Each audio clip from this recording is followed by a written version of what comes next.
அஸ்ஸலாமு அலைக்கும் வரஹ்மத்துல்லாஹி வபரகாத்துஹு. அல்ஹம்துலில்லாஹி ரப்பில் ஆலமீன். அல்லாஹும்ம ஸல்லி அலா சய்யிதினா முஹம்மது வ அலா ஆலி சய்யிதினா முஹம்மது வ பாரிக் வஸல்லிம். அன்புள்ளம் கொண்ட அல்லாஹ்வின் நல்லடியார்களே, இன்றைக்கான சிறப்பிற்குரிய பதிவில் நம்ம பார்க்க இருக்கிறது நன்றி உணர்வு எனும் நற்பண்பு. நன்றி உணர்வு அப்படிங்கிறது நம்மளுடைய வாழ்க்கையில் மிக முக்கியமான ஒரு பங்கு. அல்லாஹ் தஆலா தனது திருமறையான குர்ஆனில் சொல்கிறான், நீங்கள் நன்றி செலுத்தினால் நிச்சயமாக நான் உங்களுக்கு இன்னும் அதிகமாக தருவேன்.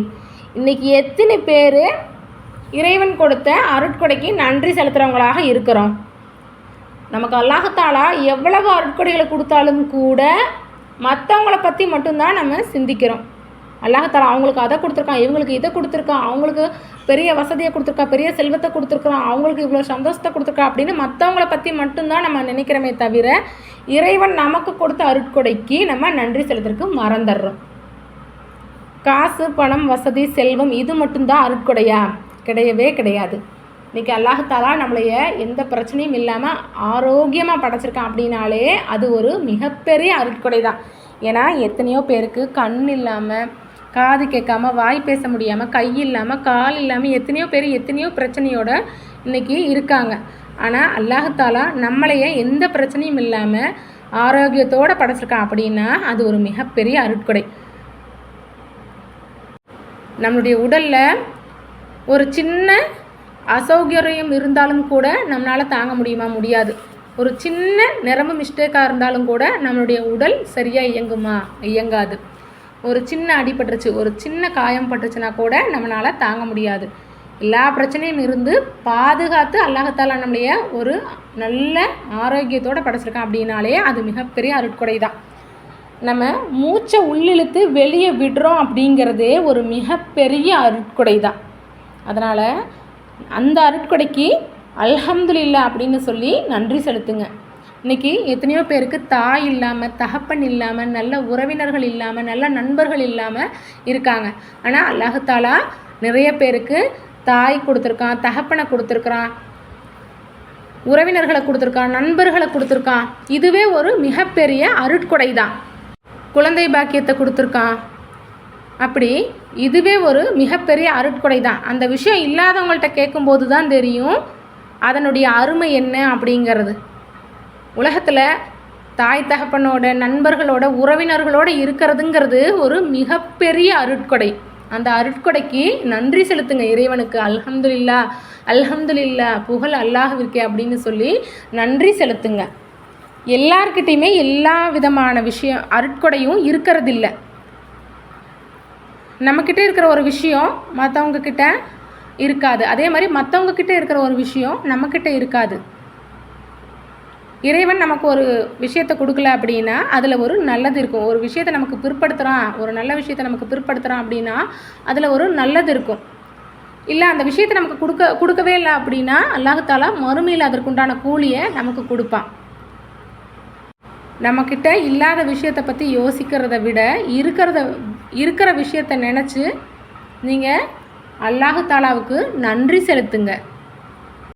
நம்ம ஒரு விஷயத்து மேலே ரொம்ப ஆசைப்படுறோம், ஆனால் அந்த விஷயம் நமக்கு கிடைக்கல அப்படின்னா அதில் ஏதாவது ஒரு தீங்கு இருக்கும். அதனால் அந்த தீங்கை அல்லாஹ் தஆலா நமக்கு தடுத்து வச்சுருக்கான் அப்படின்னு சொல்லி நம்ம நினைக்கணும்.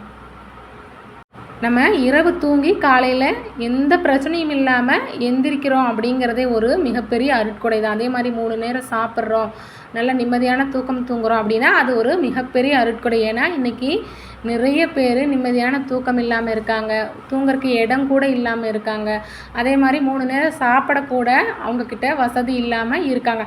அப்படி இருக்கிறப்போ அல்லாஹ் தஆலா நமக்கு அதை கொடுத்துருக்குறான் அப்படின்னு நீங்கள் நினச்சி நன்றி செலுத்துங்க. எப்போவுமே நம்மளை விட மேலாக இருக்கிறவங்கள பற்றி சிந்திக்காதீங்க. நம்மளை விட கீழே இருக்கிறவங்கள நினச்சி நீங்கள் நமக்கு அல்லாஹ் தஆலா இதை கொடுத்துருக்கான் நமக்கு அப்படின்னு சொல்லி நீங்கள் திருப்திப்பட்டுக்கோங்க. மற்றவங்களுக்காகவும் துவா செய்கிறவங்களா இருங்க. மற்றவங்களுக்கு நம்ம நல்ல துவாக்கள் செஞ்சோம் அப்படின்னா அல்லாஹ் தஆலா நமக்கும் அந்த நல்ல விஷயத்தை கொடுப்பான். அதனால் மற்றவங்களுக்காக அதிகமாக துவாவும் செய்யுங்க. எப்போவுமே நம்மளை விட கீழே இருக்கிறவங்கள பற்றி நீங்கள் நினைக்கணுமே தவிர மேலே இருக்கிறவங்கள பற்றி நீங்கள் நினச்சி பொறாமப்படக்கூடாது. மற்றவங்கள பற்றி நம்ம பொறாமப்பட்டுட்டே இருந்தோம் அப்படின்னா, அதாவது அல்லாஹ் தஆலா மற்றவங்களுக்கு கொடுத்த அருட்கொடையை நினச்சி நம்ம பொறாமப்பட்டுட்டே இருந்தோம் அப்படின்னா, நம்ம கடைசி வரைக்கும் அவங்கள பார்த்து பொறாமப்பட்டுட்டே இருக்கிற வேண்டிதான். ஏன்னா நமக்கு அல்லாஹ் தஆலா எத்தனை அருட்கொடைகள் கொடுத்தாலும் கூட மற்றவங்கள பற்றி நினச்சி பொறாமப்படுறவங்களுக்கு மனசு என்றைக்குமே திருப்திப்படாது. கடைசி வரைக்கும் மற்றவங்கள பற்றி பொறாமப்பட்டு தன்னுடைய வாழ்க்கையவே வாழ்கிறதுக்கு அவங்க மறந்துடுவாங்க. அதனால் எப்போவுமே மற்றவங்கள பார்த்து பொறாமப்படுறத நிறுத்திட்டு இறைவன் நமக்கு கொடுத்த அருட்கொடைக்கு நன்றி செலுத்துங்க. முதல்ல நம்ம இறைவனுக்கு செய்ய வேண்டிய கடமையை சரியாக செய்கிறோமா? தொழுகையை கூட நம்ம சரியாக அந்தந்த நேரத்தில் நிறைவேற்றுறது கிடையாது. அதே மாதிரி அதிகமாக கலா செய்வோம். ஒரு சில நேரம் அந்த தொழுகையை கூட நம்ம விட்டுருவோம். ஆனால் அல்லாஹ் தஆலா ஒரு நேரம் உணவு கொடுக்கறத நமக்கு நிறுத்துறது கிடையாது. நீங்கள் எப்போவுமே எந்த கஷ்டம் வந்தாலும் சரி, உங்கள்கிட்ட இருக்கிற அருட்கொடைக்கு நன்றி செலுத்திட்டே இருங்க. உங்கள்கிட்ட ஒரு விஷயம் இல்லையா, அதை யார்கிட்டையுமே சொல்லி புலம்பாதீங்க. எனக்கு இவ்வளோ கஷ்டமாக இருக்குது, அவ்வளோ கஷ்டமாக இருக்குது அப்படின்னு சொல்லி மற்றவங்க கிட்ட புலம்பாதீங்க. மற்றவங்க கிட்ட புலம்பணும் அப்படின்னா ஒரு சிலர் பாவப்படுவாங்க. ஆனால் அதிகமான பேர் என்ன நினைப்பாங்கன்னா, இவங்க என்ன புலம்பிகிட்டே இருக்காங்க அப்படின்னு சொல்லி நம்மளை ஒரு பாரமாக தான் நினைப்பாங்க. ஆனால் இறைவன்கிட்ட நம்ம கேட்டோம் அப்படின்னா இறைவன் நம்மளை எப்போவுமே பாரமாக நினைக்க மாட்டான். நீங்கள் மற்றவங்கக்கிட்ட பேசுகிறத, அதாவது மற்றவங்கக்கிட்ட புலம்புறத நீங்கள் நிறுத்திட்டு இறைவன்கிட்ட போங்க. நீங்கள் மனசு கஷ்டமாக இருக்குதா, தொழுங்க.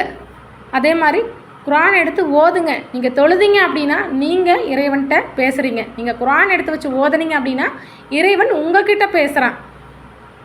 அதே மாதிரி அதிகமான திக்ரு செய்யுங்க. தொழுறதுல இருக்கிற சந்தோஷம், ஓதுறதுல இருக்கிற சந்தோஷம், திக்ரு செய்கிறதுல இருக்கிற சந்தோஷம் வேறு எதுலேயுமே இருக்காது. அது ஒரு தனிப்பட்ட மன நிம்மதி.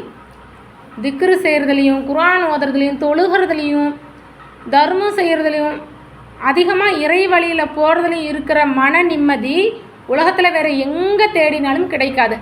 நீங்கள் தினமும் ஒரு 10 நிமிஷம் குர்ஆன் எடுத்து வச்சு ஓதுங்க. அதில் இருக்கக்கூடிய ஒரு நிம்மதி உலகத்தில் எங்கே தேடினாலும் கிடைக்காது. அதே மாதிரி திக்ரு செய்து பாருங்கள். அதில் இருக்கக்கூடிய நிம்மதி உலகத்தில் வேறு எங்கேயுமே கிடைக்காது. அதனால் நீங்கள் மன நிம்மதி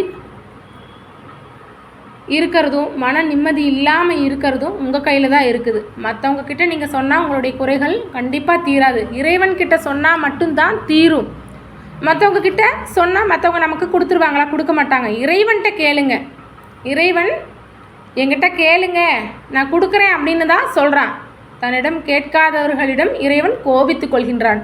அதனால் உங்களுக்கு என்ன தேவையாக இருந்தாலும் இறைவன்கிட்ட கேளுங்க. உங்களுடைய கஷ்டத்தை மற்றவங்கக்கிட்ட எப்போவுமே சொல்லாதீங்க. மனிதர்களுடைய தொடர்பை விட இறைவன்கிட்ட அதிகமான தொடர்பு உடையவங்களாக நீங்கள் இருங்க. அல்லாஹ் தஆலா கண்டிப்பாக உங்களுடைய வாழ்க்கையில் அனைத்து விதமான அருட்கொடைகளையும் கொடுப்பான். உங்கள்கிட்ட இல்லாத ஒரு சில விஷயங்களுக்காக உங்கள்கிட்ட இருக்கிற பெரிய பெரிய அருட்கொடைகளுக்கு நன்றி செலுத்த மறந்துடாதீங்க. நம்ம நன்றி செலுத்தும் போது தான் இறைவன் நமக்கு இன்னும் அதிகமாக தர்றான். அதனால் எப்போவுமே இறைவனுக்கு நன்றி செலுத்தக்கூடியவங்களாக இருங்க. ஒரு கஷ்டம் வந்துச்சா பொறுமையாக இருங்க. 5 நேரம் விடாமல் தொழுங்க. இறைவன்கிட்ட தொழுகை கொண்டும் பொறுமையை கொண்டும் உதவி தேடுங்க. நம்ம எவ்வளோ தூரம் பொறுமையாக இருக்கிறோமோ அவ்வளோ தூரம் அல்லாஹ் தஆலா நமக்கு நல்லதை கொடுப்பான். எனவே இன்ஷா அல்லாஹ் அல்லாஹ் தஆலா நம் அனைவரினுடைய பாவங்களையும் மன்னிப்பானாக. இன்னும் நம் அனைவருக்கும் அதிகமான அருட்கொடைகளை வழங்குவானாக. இன்னும் இரு உலகிலும் நமக்கு நல்ல நசீபை வழங்குவானாக. மேலும் ஈமானோடு வாழ்ந்து ஈமானோடு மரணிக்கக்கூடிய பாக்கியத்தை அல்லாஹ் தஆலா நம் அனைவருக்கும் வழங்குவானாக. மேலும் அல்லாஹ் தஆலா நம் வாழ்க்கையில் நமக்கு கொடுத்த ஒவ்வொரு அருட்கொடைக்கும் நன்றி செலுத்தக்கூடியவர்களாக நம்மை ஆக்குவானாக. மேலும் அல்லாஹ் தஆலா நம்ம அனைவருக்கும் சுவனத்தை வாஜிபாக்கி வைப்பானாக. ஆமீன். அல்ஹம்துலில்லாஹி ரப்பில் ஆலமீன். அல்லாஹும்ம ஸல்லி அலா சய்யதினா முஹம்மதி வ அலா ஆலி சய்யதினா முஹம்மதி வ பாரிக் வஸல்லிம். இந்த பதிவு உங்களுக்கு பிடிச்சிருந்துச்சுன்னா இந்த சேனலை லைக் பண்ணுங்கள், ஷேர் பண்ணுங்கள், கமெண்ட் பண்ணுங்கள், சப்ஸ்கிரைப் பண்ணுங்கள். இந்த சேனலில் உள்ள கருத்துக்களை கமெண்ட்டில் சொல்லுங்கள். அல்லாஹ் போதுமானவன். அஸ்ஸலாமு அலைக்கும் வரஹ்மத்துல்லாஹி வபரகாத்துஹு.